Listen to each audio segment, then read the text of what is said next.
Hello students, welcome back to my channel Gandhi वाले GS classes. हम यहाँ पे सी सेट सीरीज़ को यहाँ पे कंटिन्यू करते हुए आपका अनसीन पैसेजेस कॉम्प्रहेंशन जो है वो कंटिन्यू करेंगे। और आज का हमारा फर्स्ट पैसेज हम स्टार्ट करते हैं।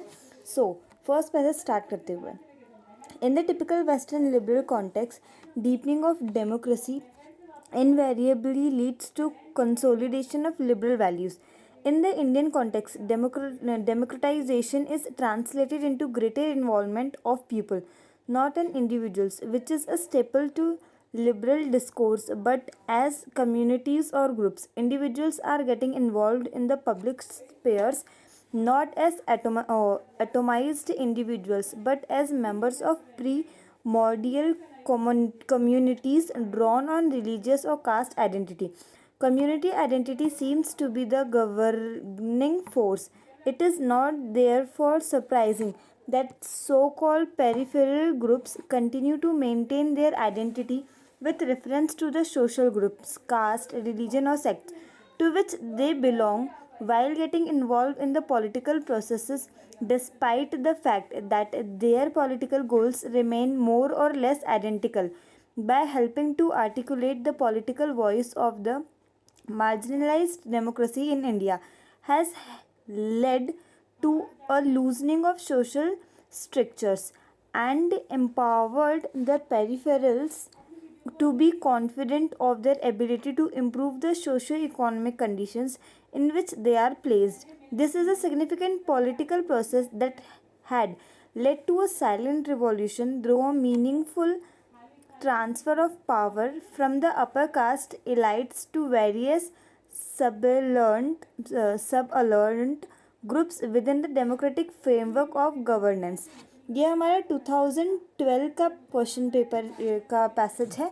इसके हम क्वेश्चंस देखेंगे। हमने यहाँ पे पैसेज पढ़ लिया है।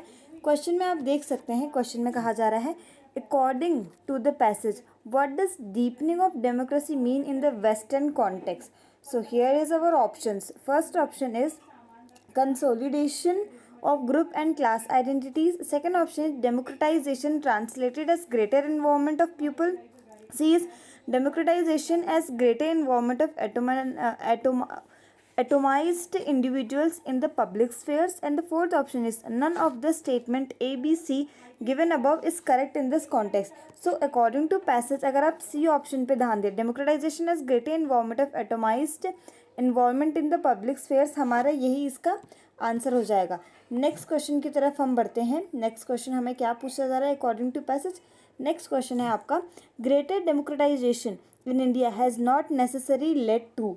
Our options is the dilution of caste and communal identities in the public sphere, irrelevance of community identity as a governing force in Indian polities, marginalization of elite groups in society, and relative unimportant of hereditary identities over class identity. आप सोचिए कि इसका क्या answer हो सकता है my students.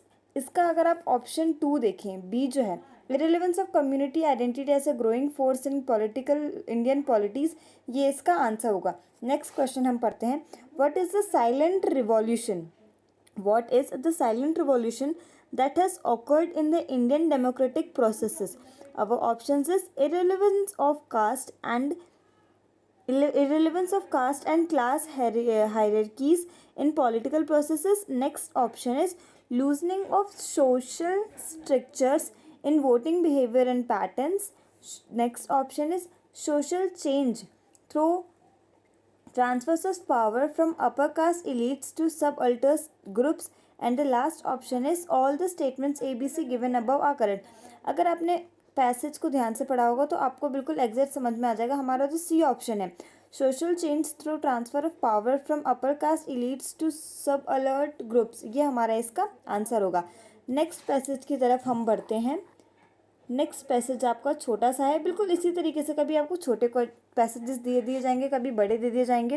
Previous year के question papers हैं ये सारे के सारे, आप देख सकते हैं इसी टाइप का पैटर्न है. धीरे धीरे इन्होंने इंक्रीज़ कर दिया है डिफ़िकल्टी लेवल, पर पैटर्न यही होता है. तो हम पैसेज पढ़ते हैं. सो आपका पैसेज है, Ecological research over the last quarter of the century has established that deleterious efforts of habitat fragmentation due to mining, highways, and such other intrusions on forests. When a large block of forest gets fragmented into smaller bits, the edge of all these bits come into contact with human activities, resulting in the degradation of entire forest. Continuity of forest landscapes and corridors get disrupted, affecting several extinction-prone species of wildlife.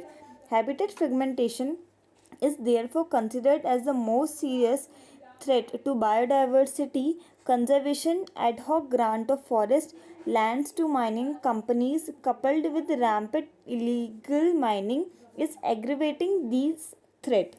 According to passage अब हम questions देखते हैं इसमें क्या क्या questions आपके यहाँ पे पूछे गए हैं. सो फर्स्ट क्वेश्चन अगर हम देखते हैं, क्वेश्चन नंबर 61 पे अगर हम जाते हैं तो फर्स्ट क्वेश्चन आपसे पूछ रहा है what is the central focus of this passage. इस पैसेज पे आपका सेंट्रल फोकस किस चीज़ पे है.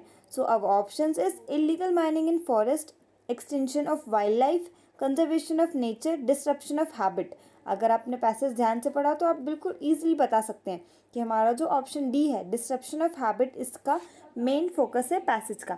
नेक्स्ट क्वेश्चन अगर हम पढ़ें, what is the purpose of maintaining the continuity of forested landscape and corridors.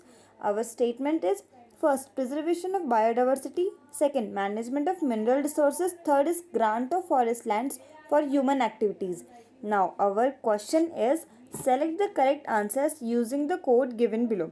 So our options, आपके ऑप्शंस के बेसिस पे अगर आप देखें तो हमारा जो फर्स्ट ऑप्शन है सिर्फ यही आपके पैसेज के अकॉर्डिंग मैच कर रहा है, बाकी सेकेंड और थर्ड मैच नहीं कर रहे हैं. तो हमारे फर्स्ट ऑप्शन के अकॉर्डिंग हमारा ए ऑप्शन जो वन ओनली है वो हमारा आंसर हो जाएगा. नेक्स्ट पैराग्राफ की तरफ हम बढ़ते हैं क्योंकि यहाँ पे हमारे बहुत छोटे छोटे पैराग्राफ हैं और इसमें बहुत कम कम क्वेश्चंस हैं, इसलिए हम इसको कंटिन्यू करते हैं. आपका नेक्स्ट थोड़ा लंबा सा है तो ये हम अब ये वाला पैसेज लेते हैं, दूसरा वाला नेक्स्ट पैसेज. ये वाला आपका 2013 में इसको पूछा गया था. सो हम पैसेज पढ़ते हैं. यहाँ पे पैसेज में आपका दिया गया है the miseries of the world cannot be cured by physical help only. Until man's nature changes, his physical needs will always rises and miseries will always be felt, and no amount of physical help will remove them completely. The only solution of the problem is to make mankind pure. Ignorance is the mother of evil, and of all the miseries we see, let me have light, let them be pure and spiritually strong and educated, then alone will misery ceases in the world. We may converted every house in the country into a charitable asylum, we may fill the land with hospitals, but human misery will continue until man's character changes. So आप देख सकते हैं कि हमारे जितने भी passages हैं उसमें आपके मैक्सिमम जो है एथिकल चीज़ें ज़्यादा होती हैं. कुछ कुछ आपके करंट से रिलेटेड भी पैसेज आपके पूछ लिए जाते हैं बट एथिकल चीज़ें ज़्यादा होती हैं. अब इसी के पैसेज के अकॉर्डिंग हम क्वेश्चंस पे ध्यान देंगे कि इसमें किस टाइप के क्वेश्चन आपसे पूछे गए हैं.